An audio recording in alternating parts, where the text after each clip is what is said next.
Ginebra duerme con las luces tenues del CERN parpadeando como un latido lejano. En una habitación que huele a cables y té frío, un niño de 13 años no cierra los ojos. Max Logan mira la pantalla como si en ella se jugara la última partida de su vida. Una línea sube, otra cruza, y en el centro, en rojo, una alerta que no debería existir. Objeto interestelar confirmado. Designación, 3 de enero Atlas. No hay júbilo en su rostro, hay vértigo. Porque Max ya no colecciona problemas de colegio, colecciona patrones. A los 8 recortó ecuaciones que confundieron a profesores, a los 10 publicó algo que devolvieron con sonrisas incrédulas, a los 12 le propuso al mundo una matemática que nadie quería leer. Hoy, sus manos tiemblan porque ese patrón le está devolviendo la mirada. Hace 6 meses, en una noche parecida, Max cruzó fechas y picos de energía, y vio lo que nadie había querido ver, Oumuamua, Borisov, Atlas. 3 apariciones que coinciden con picos inéditos en los registros del colisionador. Cada salto energético del CERN precede a un visitante cósmico. Cada visitante es más grande, más extraño. En su monitor, los picos se superponen con las fechas y dibujan una línea que parece intención y no azar. Él lo dice sin teatralidad, alguien, o algo, respondió cuando abrimos la puerta. La habitación respira tensión. Elena, su madre, entra con una taza todavía caliente. Ella conoce la inteligencia de su hijo y el peso que trae, conoce también la soledad con la que la genialidad se paga. Max le habla con la urgencia de quien ha visto un incendio desde la ventana y no entiende por qué los bomberos no vienen. Mamá, susurra, no es casualidad. Las colisiones alcanzaron niveles que nunca antes alcanzamos en abril. 3 meses después, Atlas aparece. Si mi modelo es correcto, no solo atraemos rocas, abrimos un camino. No es la imaginación infantil lo que lo sostiene, son números, firmas energéticas, correlaciones cuya probabilidad es una casa con todas las ventanas cerradas, improbabilidad absoluta. Elena lo escucha, su voz tiembla, pero actúa. Hay una puerta que cruzar y una institución que debe ser confrontada. 3 días después, Max está en los pasillos del CERN con un pase de visitante que parece demasiado pequeño para su misión. La magnitud de la maquinaria, las bóvedas que sostienen el experimento, le pesan en la nuca como promesas y amenazas. La seguridad lo conduce a una oficina donde un hombre de mirada cansada lo aguarda, el Dr. Philippe Rousseau, jefe de seguridad de colisiones. Sus años en el túnel le han curado de muchas alarmas, sin embargo, hoy mira a un niño que trae una pantalla llena de datos que hacen cosquillas en la razón. Max no pierde tiempo. Abre ventanas, proyecta gráficas, encadena fechas y picos. Usted no verá esto como yo lo veo, dice, porque ustedes tienen filtros, el mundo adulto descarta lo improbable. Yo no los tengo. Señala abril, 15 de abril 1432, colisión 429.384. Un microsegundo que, en su cálculo, abrió una microfisura dimensional, un punto, apenas un suspiro de energía, que dejó una marca en el tejido del espacio. No es conspiración, advierte. Es estadística y física. Rousseau observa, escéptico de manual, defensor de protocolos y balances de riesgo. Correlación no es causalidad, Max, replica con la calma de quien ha oído teorías imposibles. Max despliega un gráfico donde las probabilidades se vuelven escasa resistencia, 3 coincidencias, una en 847 millones. No es el niño quien exige fe, sino la matemática que lo acompaña. Hay un silencio incómodo, Max no pide heroísmos, pide que se escuche. El veterano científico respira, mira las líneas y, por un instante, parece regresar a los primeros días de su vocación, cuando la curiosidad empujaba más que el protocolo. Si tuviera razón, dice despacio, ¿qué propones? Max aprieta la laptop contra el pecho como si fuera un corazón que late todavía, detener las colisiones. Hasta entender que abrimos. Rousseau se levanta, camina hacia la ventana que da al complejo subterráneo. Afuera, los túneles parecen arterias que laten al ritmo de protones. Sus ojos calculan el costo, millones, plazos, reputaciones. Pero en la pantalla del niño, los números no son argumentos, son una advertencia. Envíame tus datos completos, dice finalmente. Los revisaré. Es una promesa con fecha. Es una concesión que no cura la angustia. Max sale del CERN bajo un cielo que aún no ha decidido si será día o noche. Su teléfono vibra, un mensaje de un astrónomo amateur en Chile con un asunto tembloroso, anomalía en Atlas, datos imposibles. Max abre el adjunto y la pantalla le devuelve una frecuencia regular, precisamente pulsante, tan perfecta que corta la respiración. La señal repite cada 41.7 segundos. Nada natural produce ese pulso. En su mente, líneas que antes estaban separadas comienzan a unirse, colisiones, picos, apariciones. Alguien respondió. Alguien está enviando un patrón. Y la posibilidad que más le hiela la sangre le dicta una frase que no se atreve a pronunciar en voz alta: no solo atraemos objetos. Abrimos una puerta. Ellos vieron la luz y contestaron. El teléfono de Max vibra con insistencia mientras camina de regreso a la estación de tren. Mensajes con datos, gráficos adjuntos, respuestas escépticas y, entre ellos, uno que brilla como una tenue promesa: el Dr. Rousseau pidió reunirse de nuevo. La confirmación le sacude el pecho, no porque crea que la batalla ya está ganada, sino porque cada minuto que pasa sin freno en el colisionador es un minuto en el que la fisura puede crecer. En la sala de conferencias del CERN, la luz artificial cae sobre rostros que llevan años midiendo universos en números fríos. Max instala su laptop y, con la voz que le ha costado afinar entre el escepticismo, explica la última pieza del rompecabezas: la señal de Atlas no es ruido, es patrón. El patrón contiene una cuenta regresiva y, tal vez, una instrucción. Cuando proyecta las imágenes del James Webb y las animaciones que muestran la estructura geométrica formándose alrededor de Atlas, algunos se ríen nerviosos, otros aprietan la mandíbula. La sala se divide en miradas que buscan salvar carreras y miradas que, por primera vez en décadas, vuelven a recordar por qué eligieron la ciencia: para enfrentar lo desconocido. Los días siguientes se convierten en una coreografía de urgencias.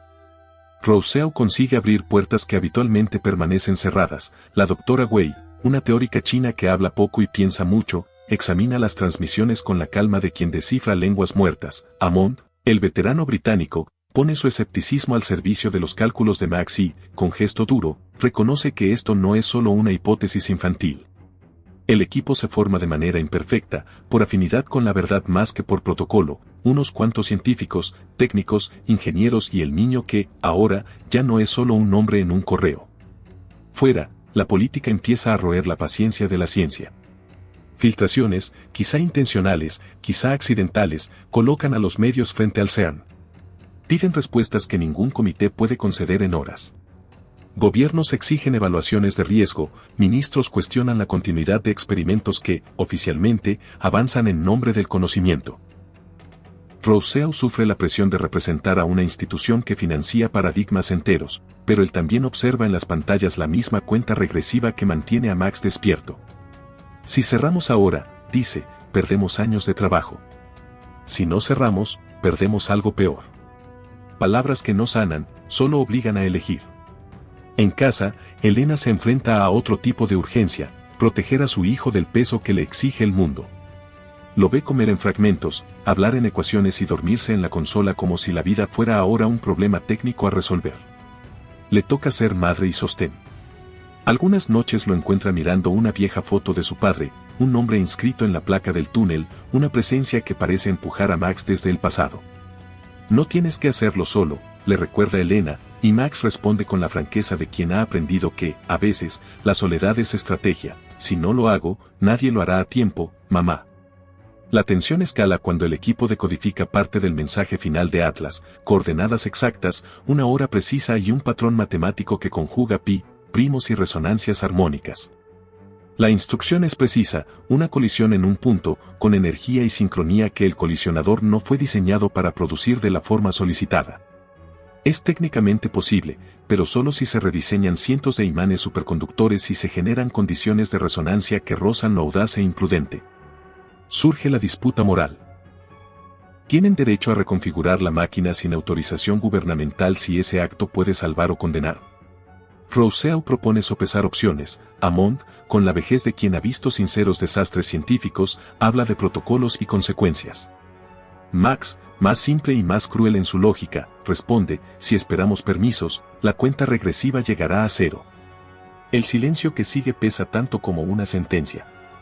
Ante la inacción de los burócratas, nace una decisión clandestina: trabajar en un corredor de tiempo reduciendo la visibilidad del proyecto. No para ocultarse por siempre, sino para ganar horas, las únicas que parecen valer.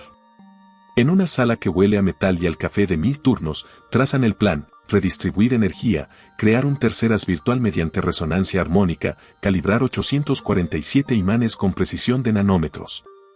Es una locura técnicamente viable y moralmente ambigua. Todo a la vez. Mientras el equipo prepara protocolos, Max escribe las últimas ecuaciones que su padre pudo haber querido ver completadas. No busca fama, busca cerrar una puerta. Sabe que pasarán a ser, si fallan, un monumento a la imprudencia humana. Si aciertan, serán custodios de una nueva responsabilidad. Afuera, Atlas brilla en la noche como una pregunta que nadie ha aprendido a responder. Y dentro, debajo de luces fluorescentes y entre papeles, un niño y unos pocos valientes se preparan para enfrentarla. La noche se volvió un tablero de relojes. Cada pantalla del centro de operaciones mostraba una versión distinta del mismo peligro, conteos que se acortaban, responsables que pedían garantías que nadie podía dar, y una presencia en el cielo que no dejaba de brillar como un ojo que espera respuesta. Lo que antes eran ideas ahora eran decisiones, lo que antes era curiosidad ahora tenía olor a apuesta final.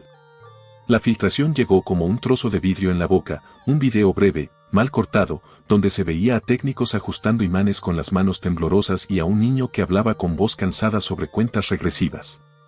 En pocas horas, la red explotó. Titulares que mezclaban pánico y sensacionalismo demandaban parar o activar armas. Políticos emisarios llamaban a Rousseau, órdenes directas de revisar protocolos, de preservar la seguridad nacional. Algunos gobiernos exigían clausurar el colisionador, otros reclamaban acceso total. El mundo se angustiaba porque, por primera vez, la tecnología que prometía respuestas parecía traer más preguntas que soluciones. Dentro del CERN, el aire era de acero templado. Rousseau caminaba con pasos medidos entre estaciones, su rostro, normalmente impasible, delataba la fatiga de quien debe elegir entre la ciencia y la responsabilidad. Hammond, que había asumido la responsabilidad de unir su reputación a la de Max, recibió teléfonos con amenazas veladas: si continuaban sin permiso, habría consecuencias legales y militares. Nadie pretendía ejecutar un golpe de pecho heroico. La elección se volvió práctica: ganar tiempo, reducir la exposición, asegurar que la operación tuviera la mayor integridad técnica posible. La decisión clandestina se transformó en un ritual de precisión. Equipos se dividieron en turnos cortos, la sala de control se reorganizó para funcionar en silencio. Se comunicaban en frases de emergencia y gestos medidos. Cada imán recalibrado era una promesa contenida: si uno fallaba, los cálculos se iban a la deriva.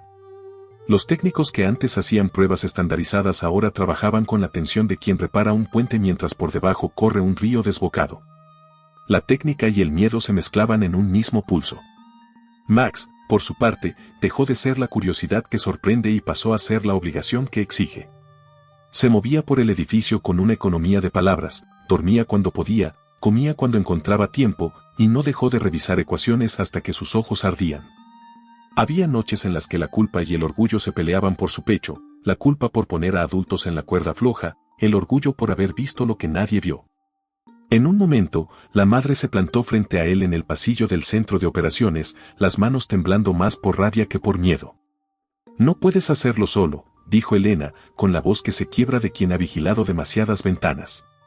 «Te prometí que no te perdería». Max la miró con una honestidad que dolía. «No te voy a perder, mamá. Pero tampoco puedo esperar a que los burócratas decidan si merecemos existir». Elena comprendió que su hijo había cruzado un umbral donde la protección materna tenía un alcance limitado. Aún así, le dejó algo: una foto del padre, un viejo papel doblado con una ecuación escrita a mano. «Por si la necesitas», murmuró. Max la guardó como si fuera un talismán. Mientras tanto, el mapa de Atlas seguía enviando instrucciones parciales, mandaba ajustes, afinaciones, pequeños cambios en la sincronía que parecían diseñados para probar la comprensión humana. Aun cuando algunos miembros del equipo insistían en la posibilidad de una trampa, la elegancia matemática de los mensajes, su uso de constantes universales como pi y primos, sugería una mente que no buscaba destruir, sino evaluar. Esa ambigüedad mordía las certezas: actuaban ante un maestro o frente a una prueba letal. El día antes de la ejecución, surgió una grieta interna. Un ingeniero, afectado por el peso de las consecuencias, propuso abortar y pedir más tiempo, buscando respaldo internacional. Fue una discusión que se volvió sonora y amarga. Hammond, con la voz áspera de quien ha visto lo imprevisible, dijo una sola frase que silenciaría el lugar: si esperamos permiso, es posible que no exista mundo al que volver. No era un grito heroico, era una constatación cruda. La madrugada previa se abrió con una tarea monumental: reconfigurar 847 imanes superconductores. Técnicos con guantes finos y manos de veteranos comenzaron a trabajar bajo la luz fría de lámparas portátiles. Se escuchaban respiraciones contenidas, instrucciones en susurros y el zumbido casi musical de máquinas que respondían a la precisión absoluta. Max permanecía en la sala principal, sus dedos repitiendo algoritmos como mantras. A su lado, Wei y Hammond verificaban una a una las tolerancias y las resonancias. Cada verificación era una pequeña victoria, cada corrección una agonía convertida en aprendizaje. Al acercarse la hora, la atmósfera ganó una cualidad ceremonial. No hubo discursos grandilocuentes, solo manos que se apretaron, miradas que se cruzaron y una respiración colectiva que parecía sincronizarse con la propia máquina. Max se acercó a la consola central, tocó la superficie fría y pensó en su padre, en el legado de quien vio riesgos y no desistió. No era una promesa a la fama, sino una promesa al futuro. Cuando las primeras pruebas de sincronía mostraron estabilidad, aquello que parecía ministerio de locos se convirtió en un acto posible. La cuenta regresiva seguía su marcha inevitable, pero por primera vez tenían algo más que números, tenían la convicción peligrosa y necesaria de intentarlo. Afuera, la noche permanecía expectante; adentro, la ciencia hacía lo que mejor sabe: transformar miedo en cálculo y cálculo en posibilidad. El pulso de la Tierra parecía acompasar sus respiraciones. Y en el cielo, Atlas seguía observando, inmenso y silencioso, como si supiera que la lección definitiva estaba por comenzar. La madrugada del día decisivo tenía un color metálico, ese azul frío que entra por las ventanas de los edificios científicos cuando la ciudad aún duerme y el mundo parece sostener la respiración. Afuera, Ginebra vibraba con rumores, evacuaciones parciales, convoys militares discretos, periodistas que ya olían la historia. Adentro, en el corazón del CERN, la realidad era otra: era una coreografía de manos que no titubean y ojos que no pueden permitir el fallo. Max pasó la noche en una pequeña sala al costado del centro de control. A su alrededor, las paredes estaban tapizadas con pantallas que mostraban experimentos, proyecciones astronómicas y líneas de código que se enredaban como hiedra. Los últimos ajustes habían transformado el colisionador en algo que no estaba en ningún manual: redistribuciones energéticas, imanes que trabajaban fuera de sus especificaciones, un terceras virtual creado por una resonancia armónica que parecía magia aplicada. El riesgo técnico era cuantificable, el riesgo moral, imposible de poner en una hoja. Max lo sabía en los huesos. Rousseau entró sin anunciarse. Tenía las manos marcadas por el cansancio y una calma nueva en la voz, adquirida donde la obligación y la responsabilidad se entrelazan. Se sentó junto a Max y, con el gesto de quien ya no puede ofrecer garantías, dijo: si esto sale mal, te harán preguntas que no tendrán respuestas. Si sale bien, no quiero que creas que lo hiciste solo. Max negó con la cabeza. No lo hice solo. Ustedes me siguieron. No hubo vanidad en sus palabras, había apenas una fortaleza que crecía con la cercanía del riesgo. El equipo hizo rondas finales. La doctora Wei revisó un último bloque de algoritmos, Hammond comprobó tolerancias estructurales, los ingenieros ajustaron la secuencia de sincronización temporal con la precisión de quien afina un reloj atómico. Cada gesto era una versión de la misma oración: sincronía perfecta, cero margen de error. Miles de variables se entrelazaban en ecuaciones que Max había escrito y reescrito hasta que su pulso las aceptó. Fueron horas sin almohadas, con manos que apretaban botones como si de su presión dependiera no solo el experimento, sino la historia misma. En la superficie, la prensa redoblaba la presión. El video filtrado había encendido debates en parlamentos. ¿Qué derecho tiene una institución a manipular fuerzas que no entiende? ¿Qué derecho tienen unos cuantos científicos a decidir por todos? Hubo propuestas absurdas y otras prudentes, amenazas veladas y llamados públicos a la prudencia. Pero la política, con su maquinaria lenta, no resolvía una ecuación que corría con el tiempo en su contra. Los líderes eran conscientes del dilema: una decisión tardía podía convertirse en culpabilidad colectiva. Elena permanecía en un corredor reservado del edificio, donde a ratos podía observar a su hijo por una ventana blindada. Cada vez que Max levantaba la mirada, ella le mandaba un gesto que no necesitaba palabras: vuelve. Él le devolvía una sonrisa triste, esa sonrisa de quien carga con algo que aún no se puede explicar. Elena sabía que la valentía no anula la fragilidad de los cuerpos que la albergan, por eso llevaba siempre consigo un pañuelo con la imagen del padre de Max, un amuleto que le recordaba a su hijo que la vida no es solo ecuaciones. A las 2:30, el comité redujo el perímetro de decisión a quienes estaban en la sala. Rousseau hizo un reporte breve: había conseguido 48 horas de acceso exclusivo. A partir de ese tiempo, si algo se torcía, la intervención militar sería inminente. Nadie habló de amenazas, nadie necesitó hacerlo. El silencio lo dijo todo. Max presentó una última simulación en tiempo real. Cada número que aparecía en la pantalla era una promesa que se sostenía por la finura de una calibración. Estamos listos para generar el tercer as virtual A, anunció. Un murmullo, más de alivio que de confianza, recorrió la sala. Mientras tanto, en un rincón del centro de control, un técnico joven se acercó a Max con una inquietud que quemaba en la voz. ¿Qué pasa si no es una prueba sino una emboscada, si quien envía la cuenta regresiva nos está observando para castigarnos? Max lo miró con la calma que la responsabilidad le había obligado a aprender. Si fuera una emboscada, ya estaríamos perdidos, dijo. Hemos llegado hasta aquí porque alguien diseñó el mensaje para que lo entendamos. Eso implica posibilidad de diálogo, no necesariamente hostilidad. Si estamos equivocados, lo sabremos de inmediato. No era consuelo, era una estrategia para quietar la ansiedad, para transformar el miedo en acción.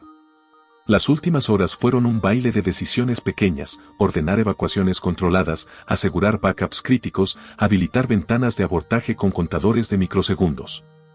Los militares se mantuvieron afuera, con instrucciones claras: intervención solo si había un desvío irreversible. Porque ninguno de los hombres uniformados tenía herramientas para derrotar una geometría dimensional, solo la ciencia parecía disponer de las claves. A las 3, los parámetros llegaron al punto de no retorno. Los haces de protones se alinearon. Las lecturas mostraban estabilidad en 14.6 TeV, la cifra que había marcado la colisión original, y la resonancia armónica, ese puente matemático que Max había propuesto, se estaba sosteniendo. Un técnico, con voz apenas audible, preguntó por la última verificación del reloj atómico. El control respondió: sincronía dentro del margen. Rousseau asintió, su rostro no traicionó la emoción, pero sus manos apretaron la mesa hasta que las venas asomaron.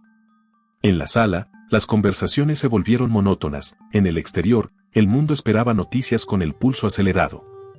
Max sintió, por un segundo, la inmensa contradicción de la escena: era un niño con la responsabilidad de la especie, rodeado de adultos que poco entendían su lenguaje, y aún así decididos a seguirlo. Había belleza en esa convergencia: la ciencia como salvación y como riesgo, la humanidad reunida en una pequeña sala para decidir si merece seguir existiendo. Cuando se activó la secuencia final, no hubo fanfarrias ni heroísmos. Solo un coro de respiraciones sincronizadas y un último intercambio de miradas. Max cerró los ojos un instante, como quien reza con números, y apretó el botón que lanzaba la cadena de eventos preparados durante semanas. La máquina respondió como un organismo despierto: los detectores se iluminaron, los imanes vibraron con notas que parecían música, y en el cielo, Atlas intensificó su brillo como si leyera la confirmación. El tiempo se volvió frágil.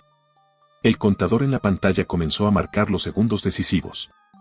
En el aire quedó una pregunta que nadie pronunció en voz alta, pero que todos sintieron: ¿sería este el acto que cerraría una puerta o el que la abriría de par en par? La pregunta quedó suspendida en el instante que precede al cambio, cuando el universo parece contener la respiración antes de exhalar. El centro de control se convirtió en un animal en letargo que, de pronto, despierta para rugir. Cuando los haces convergieron en el punto calculado, el silencio se volvió absoluto. Cada respiración, cada tic del reloj atómico, resonaba en la sala como un latido que podía ser último. Max sintió que el mundo se comprimía en la punta de sus dedos mientras observaba las lecturas que subían y bajaban con la precisión de quienes sostienen la vida en un número. 3 horas 14 minutos y 15 segundos, 3 haces, 3 notas, una sola conjunción. Por una fracción de segundo el universo pareció doblarse sobre sí mismo. En la consola, las gráficas se retorcieron como si hubieran visto algo que no encajaba en ninguna ecuación. Las alarmas chillaron un segundo, luego, como si alguien hubiera encontrado la llave correcta, los tonos se apagaron y el ruido se transformó en un murmullo contenido. La singularidad controlada que Max y el equipo habían diseñado apareció y desapareció en un parpadeo invisible a los ojos humanos.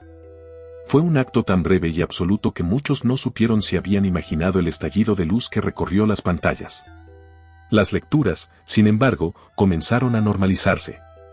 Los detectores devolvieron valores coherentes, la radiación volvió a límites previsibles.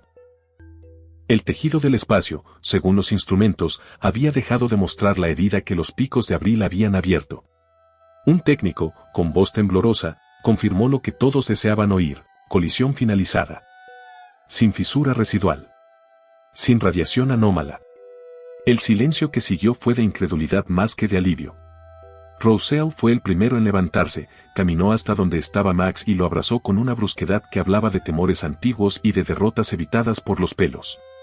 Algunos científicos lloraron en voz baja, otros se reían sin comprender por qué sus gargantas temblaban. Había una mezcla de cansancio extremo y éxtasis contenido que convertía la sala en un lugar demasiado humano para el sitio donde la ciencia se había hecho un arma y, a la vez, una vacuna. Afueras del complejo, la noche mostró una calma traicionera. Los reporteros, extrañamente, no pudieron captar todavía la magnitud de lo que había ocurrido. La información fluía con la cautela de quien trata de no derrumbar un edificio con rumores. En el cielo, sin embargo, algo cambió. Las imágenes del James Webb que llegaban en diferido mostraban que la estructura alrededor de Atlas, la enorme geometría que había hecho que la astronomía moderna se sonrojara de asombro, se disolvía como una escultura al fundirse el hielo. Donde antes había masa y sombra, ahora solo quedaba nada, un vacío perfecto, como si la propia presencia nunca hubiera dejado huella. El alivio tardó en asentarse porque, justo cuando las pantallas confirmaban la desaparición, llegó un último pulso de datos. No era un patrón numérico ahora, era un mensaje en múltiples lenguas que apareció en todas las consolas a la vez, una frase simple y extrañamente ceremonial: prueba superada. Bienvenidos. Se leyó en árabe, en mandarín, en ruso, en español, la misma declaración repetida en la matriz de idiomas que Max había usado para sus propios cálculos. La frase cayó en la sala como una certeza fría: aquello no había sido una catástrofe ni una intervención cruel, había sido, de algún modo y por motivos desconocidos, una evaluación. La reacción fue un mosaico de emociones. Algunos jubilaron el triunfo de la ciencia, otros sintieron un vértigo distinto, la sensación de haber sido observados por una mente que entiende nuestras matemáticas sin que nosotros comprendamos sus razones. Max, que había esperado tanto la nota final como un juicio, se quedó en la penumbra de la pantalla con los ojos empañados.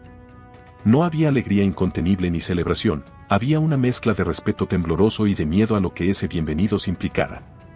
En los días que siguieron, el mundo se movió con la velocidad de quien escupe una verdad dolorosa.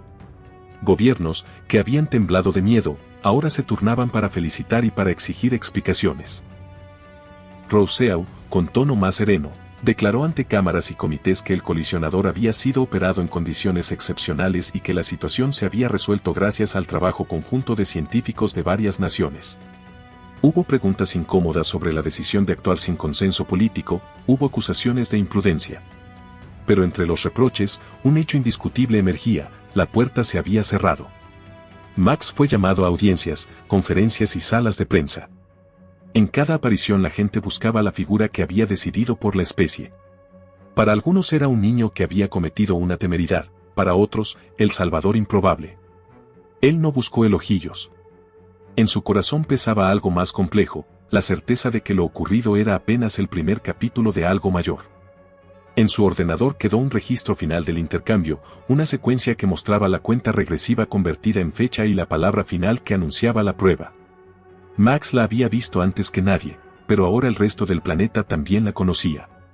Una noche, más tarde, cuando la histeria inicial se disipó un poco y las luces mediáticas bajaron la intensidad, Max recibió un paquete en su habitación del CERN. Era una carta anónima, sin sello, con un pedazo de papel doblado donde alguien había escrito una sola frase: cuando estén listos, sabrán cómo llamar. No era amenaza ni consuelo, era una extensión de la misma prueba. Un recordatorio de que el universo no solo observa, sino que también pone condiciones para el diálogo.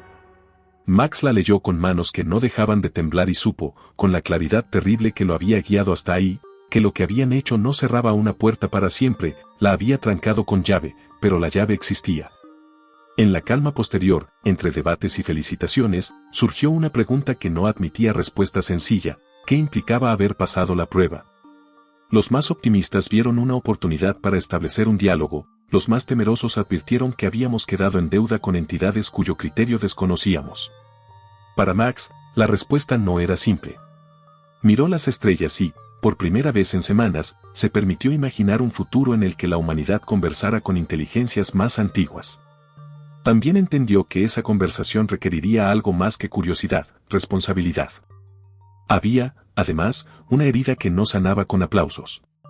Su padre, cuyo nombre ahora adornaba una placa en el túnel, había muerto en circunstancias conectadas con el mismo tipo de búsqueda, y Max sentía que había terminado un tramo del camino por dos, por él y por el que no pudo seguir.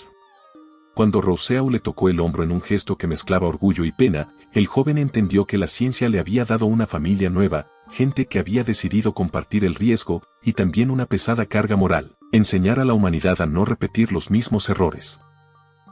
Mientras el planeta respiraba con una mezcla de alivio y expectación, algunos hilos se empezaron a tejer en la sombra, agencias secretas que querían entender hasta el último bit, religiones que interpretaban el mensaje como signo, grupos de poder que veían en la prueba una oportunidad estratégica.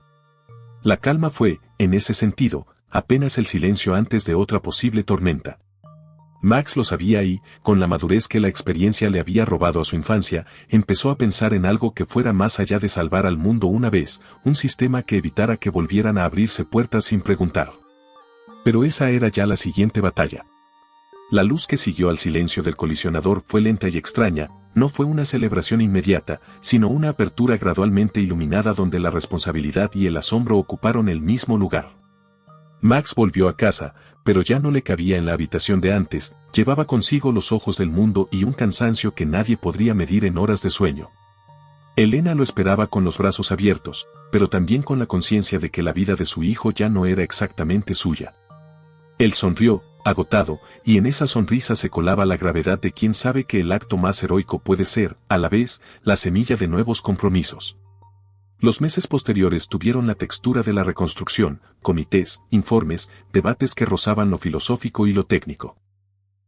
Rousseau y Way redactaron protocolos que no solo buscaban evitar errores, sino que pretendían transformar la manera en que la humanidad decide avanzar, evaluaciones previas de riesgo, comités internacionales de ética científica, acceso público a datos esenciales y un consejo multilateral al que Max le pondría un nombre sencillo: Consejo de Responsabilidad Científica.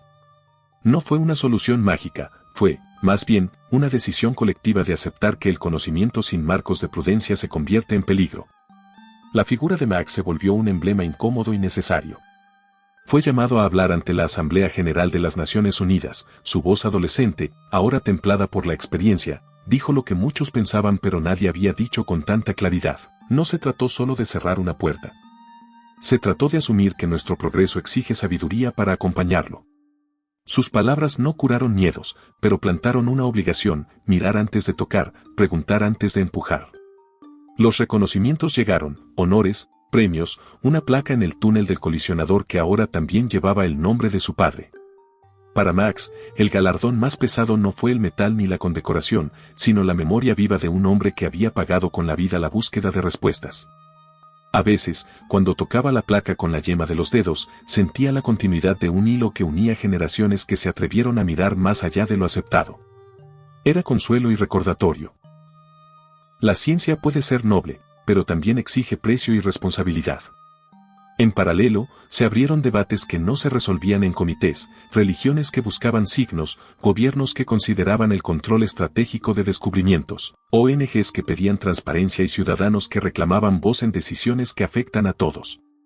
Surgieron leyes y tratados que intentaron poner límites, pero también aparecieron sombras, agencias que, en nombre de la seguridad, intentaron apropiarse de protocolos, intereses que vieron en la posibilidad de comunicación dimensional una ventaja geopolítica. El pulso del mundo no se aplacó por completo, se transformó en vigilancia consciente. Una de las semillas más importantes fue, sin embargo, la educación. Max colaboró en programas que llevaron la responsabilidad científica a aulas y foros públicos. No se trató solo de enseñar fórmulas, se trató de enseñar preguntas. ¿Estamos preparados para las respuestas? ¿A quién pertenece el saber cuando cambia la vida de millones? Enseñar a pensar con prudencia se volvió tan urgente como enseñar a calcular.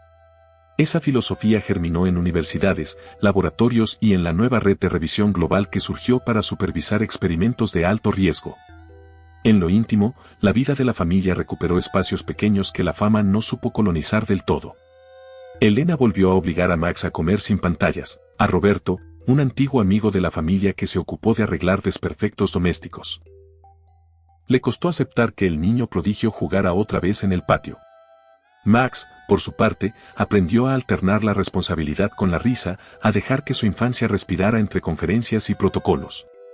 La lección más dura fue aceptar que ya no podría deshacer los días vividos, pero que podía dedicar su vida a enseñar a otros a no repetirlos. Hubo momentos de duda. En la soledad de su habitación, con la noche de Ginebra colgando del vidrio, Max abrió la última carta que había recibido tras la desaparición de Atlas. Cuando estén listos, sabrán cómo llamar. El papel había dejado de ser amenaza para convertirse en desafío. ¿Qué significa estar listos? ¿Cuál es la medida de la sabiduría cuando se la compara con la curiosidad humana?